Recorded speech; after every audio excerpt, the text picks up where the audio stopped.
Hi and welcome to my channel, the rocket scientist that review all LEGO classic space sets from the time period 1978 to 1987. Today we will review the LEGO set 6820 Starfire. The Starfire was released in 1986. It came with 32 bricks, and included in the kit was a blue classic spaceman, as seen here. As a tool for the spaceman, they have also included a video camera, as seen, attached to the rear part of the spacecraft. Some quick facts.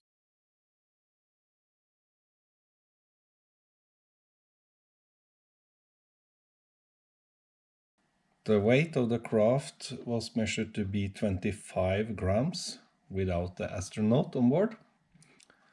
Let's talk about the design. Yeah, here we see a different style of craft compared to the earlier crafts from classic space.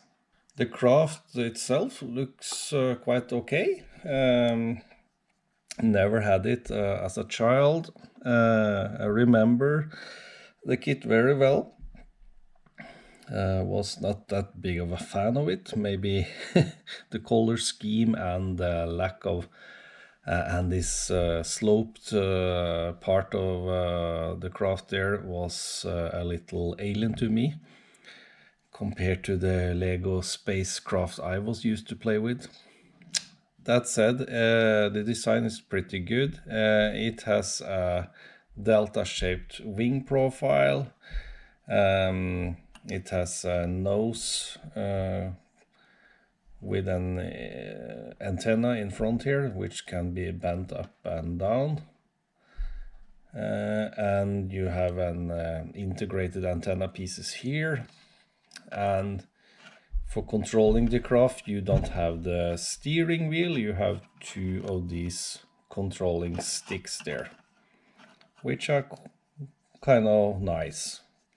And the instrument clusters is on this one, and you have the seating position there with good space for the backpack there, and you have the camera attached just to the rear plate there. In respect to rocket engines, you have two engines located here on the upper side of the wings, with a divergent or conical transparent piece here in red.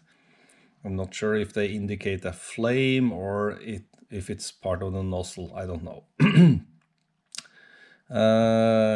No reaction control yet of the old school type visible, but you could pretend that these are outlets for the reaction control. And these one as well. Then you would have good control of the craft in several directions. The undercarriage is very robust, kind of helicopter style skids, which makes it very sturdy on ground. So yeah, interesting looking design. So I have decided to give this a design score of 4 of 6. Playability, well, it's a small model, so it's easy to hold for any kid, I would guess. And it's good that you have this camera included, so that adds on the playability. He can do filming, can film you there. And yeah, not much to say. So I decided to give this score of 3. Nostalgic force. Well, there is nothing.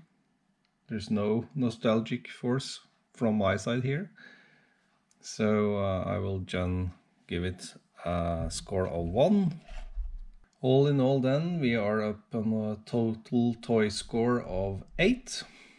Let's talk about rocket design engineering.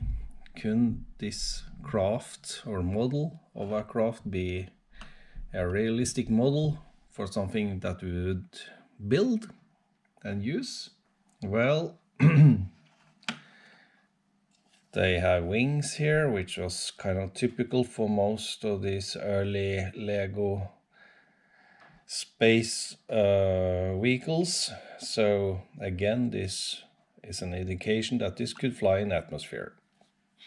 But you would have a lot of drag acting on the propulsion system sitting here.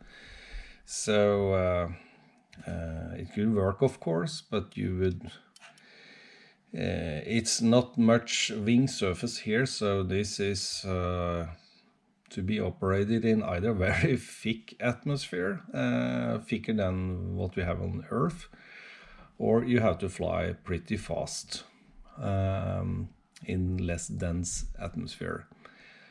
So if you fly fast, you have also the risk of thermal heating on the structure, and also the astronaut sitting here controlling his craft, he will be quite exposed to the wind, which would create drag force on him and push him really hard. Landing legs are really good, so they provide good clearance to the ground, and they are quite robust, so they seem able to handle some harder or rougher landings. So in respect to engineering score, I have decided to give this a 3. So in total then we are up at 11 in score. Here we have the instructions in quite good condition. As always, you start building the man himself, then go over to assembling the craft, and here you see special piece that was not part of the first generation of Classic Space, that's for sure. So this is here, and we also got this piece which came in the mid-80s, I believe, which is kind of strange. It has a sloped part of it, and well, used in different vehicles and crafts. Then in 6 steps. On the first page you arrive here, continue on the next page for assembling the legs and the console, and at step 8 you have finished the craft. And there's one picture for something else to build if you like. A really strange construction, I would say. It's very ugly in my view. I don't see why they did this at all, but okay, it's there. So that's all for now, and if you have any comments, please share them with me, and if you like my reviews, please consider subscribing as well. Okay, that's all. Bye bye.